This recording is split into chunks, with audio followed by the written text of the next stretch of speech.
എങ്ങനെ നമ്മുടെ കുടുംബജീവിതങ്ങളെ മികവുറ്റതാക്കാം, മനോഹരമാക്കാം? 10 കാര്യങ്ങൾ ഫലകരമാണ്. നമ്മുടെ കുടുംബത്തെ കൂടുതൽ അഴകുള്ളതാക്കി മാറ്റാം, മികവുറ്റതാക്കാം. 1, ആശയവിനിമയം, കമ്മ്യൂണിക്കേഷൻ. ഓരോ ദിവസവും ദമ്പതികൾ തമ്മിൽ മനസ്സ് തുറന്ന് 10 മിനിറ്റെങ്കിലും സംസാരിക്കണം, ആശയവിനിമയം നടത്തണം. ഒരുമിച്ച് ജീവിക്കുമ്പോൾ ഉണ്ടാകുന്ന പ്രശ്നങ്ങൾ അതാത് സമയങ്ങളിൽ പറഞ്ഞും പരിഹരിച്ചും നമ്മുടെ കുടുംബങ്ങളെ നിലനിർത്തണം. ആശയവിനിമയം കുറഞ്ഞാൽ, പരസ്പരമുള്ള സംസാരം കുറഞ്ഞാൽ നമ്മുടെ കുടുംബ ജീവിതത്തിൻ്റെ അടിസ്ഥാനം തെറ്റും, അടിപതറും. 2, പൊതുവായ താല്പര്യങ്ങൾ കണ്ടെത്തുക എന്ന് പറഞ്ഞാൽ ഒരുമിച്ച് ചെയ്യാൻ കഴിയുന്ന കാര്യങ്ങൾ ഏതൊക്കെയാണെന്ന് തിരിച്ചറിഞ്ഞ് പരമാവധി ആ കാര്യങ്ങൾ ചെയ്യുക. ഒരുമിച്ച് പ്രോഗ്രാമുകളിൽ പങ്കെടുക്കുക, ഒരുമിച്ച് യാത്ര ചെയ്യുക, ഒരുമിച്ച് പുസ്തകങ്ങൾ വായിക്കുക, ഒരുമിച്ച് നല്ല സിനിമകൾ കാണുക, ഒരുമിച്ച് പാചകം ചെയ്യുക, ഒരുമിച്ച് ഭക്ഷണം കഴിക്കുക. ഇങ്ങനെ നല്ല കാര്യങ്ങൾ, ഒരുമിച്ച് നിൽക്കാൻ കഴിയുന്ന കാര്യങ്ങൾ, പൊതുവായ കാര്യങ്ങൾ, നല്ലത്, നന്മയായത് തിരഞ്ഞെടുത്ത് ഒരുമിച്ച് നിൽക്കുക. 3, മ്യൂച്വൽ റെസ്പെക്ട്, പരസ്പര ബഹുമാനം. ജീവിത പങ്കാളിയുടെ വ്യക്തിത്വം അംഗീകരിക്കുകയും അതിൻ്റെ അടിസ്ഥാനത്തിൽ ഒരുമിച്ച് ജീവിക്കാൻ പരിശ്രമിക്കുകയും ചെയ്യണം. യജമാന ദാസഭാവം കുടുംബജീവിതത്തിൽ അഭികാമ്യമല്ല. യജമാന ദാസഭാവം, ഒരാൾ യജമാനനും മറ്റൊരാൾ ദാസനോ ദാസിയോ, അല്ലെങ്കിൽ ഒരാൾ ഉയർന്ന ആളും ഒരാൾ കീഴിലുള്ള ആളും, അതൊരിക്കലും അംഗീകരിക്കാൻ കഴിയുന്നതല്ല. കാരണം മ്യൂച്വൽ റെസ്പെക്ട് അത് പരസ്പരം ഉണ്ടാകേണ്ടതാണ്, ഒരു ഭാഗത്ത് മാത്രം ഉണ്ടാകേണ്ടതല്ല, പരസ്പരം ഉണ്ടാകേണ്ടതിൻ്റെ പേരാണ് ബഹുമാനം. 4, കോംപ്രമൈസ്, അനുരഞ്ജനം. വിട്ടുവീഴ്ചയില്ലാതെ ഒന്നിലധികം പേർക്ക് ഒരുപാട് കാലം ജീവിക്കാൻ കഴിയില്ല. എൻ്റെ ഇഷ്ടം മാത്രം നടക്കണം എന്ന് ശഠിച്ചാൽ മത്സരവും വാശിയും പിണക്കവും ശണ്ടയുമൊക്കെ സംഭവിക്കും. അതുകൊണ്ട് make forgiveness your habit, make forgiveness your habit. ക്ഷമിക്കുന്ന ശീലം നമ്മുടെ കുടുംബങ്ങളെ രക്ഷപ്പെടുത്തും. 5, ട്രാൻസ്പെറൻസി ഇൻ ഫിനാൻസ്. സാമ്പത്തിക കാര്യങ്ങൾ സുതാര്യമാകട്ടെ.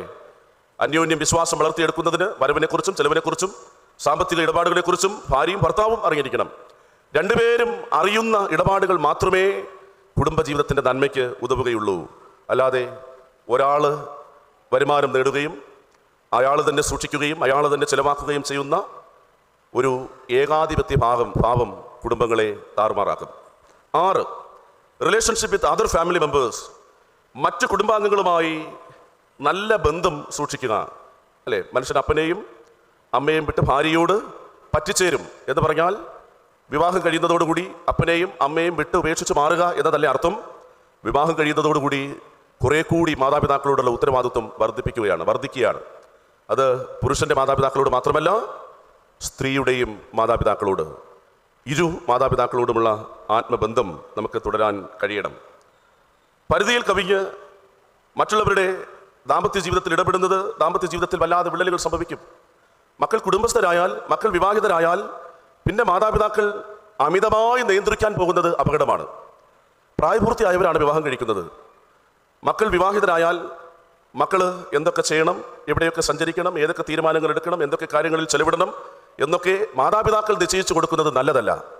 അതിനുള്ള സ്വാതന്ത്ര്യവും അതിനുള്ള അവകാശവും കുടുംബങ്ങൾക്കുണ്ട്, മക്കൾക്കുണ്ട്. 7, മെയിൻറ്റെയിൻ റൊമാൻസ്. പ്രണയം നിലനിർത്തണം. എത്ര വയസ്സായാലും എത്ര പ്രായമുണ്ടെങ്കിലും നമ്മുടെ ചില മാതാപിതാക്കൾ ഇങ്ങനെ ചേർന്ന് നടക്കും, ഒരുമിച്ച് സഞ്ചരിക്കും. അവരുടെ ജീവിതത്തിൽ ആദ്യകാലങ്ങളിൽ ഉണ്ടായിരുന്ന പ്രണയം അവസാനത്തോളം സൂക്ഷിക്കുകയാണ്. കാനായിലെ കല്യാണ വീട്ടിൽ അങ്ങനെ ഒരു വാക്യം നമ്മൾ കേൾക്കും: നീ നല്ല വീഞ്ഞ് അവസാനത്തോളം സൂക്ഷിച്ചുവല്ലോ, ഒടുവിലോളം സൂക്ഷിച്ചുവല്ലോ. ജീവിതത്തിൻ്റെ നല്ല ലഹരി, നല്ല വീഞ്ഞ്, നല്ല രുചി, നല്ല നിറം ആദ്യകാലങ്ങളിൽ മാത്രം ഉണ്ടാകേണ്ടതല്ല, അവസാനത്തോളം. 8, പരസ്പരം അഭിനന്ദിക്കുക, അപ്രീഷിയേറ്റ്, അന്യോന്യം പ്രോത്സാഹിപ്പിക്കുക. ജീവിത പങ്കാളി ഒരു നല്ല കാര്യം ചെയ്യുമ്പോൾ അത് നന്നായിരിക്കുന്നു എന്ന് പറയാനുള്ളൊരു വിവേകം ഉണ്ടാകണം. പരസ്പരം അഭിനന്ദിക്കണം. ജീവിത പങ്കാളിയുടെ പ്രത്യേകതകളെ നമ്മൾ അഭിനന്ദിക്കണം. 9, സ്നേഹം തന്നെയാണ് പരിഹാരം. 10, അതാണ് ഏറ്റവും പ്രധാനം, ഒരുമിച്ച് പ്രാർത്ഥിക്കുക, ഒരുമിച്ച് ദൈവിക സംസർഗം പുലർത്തുക.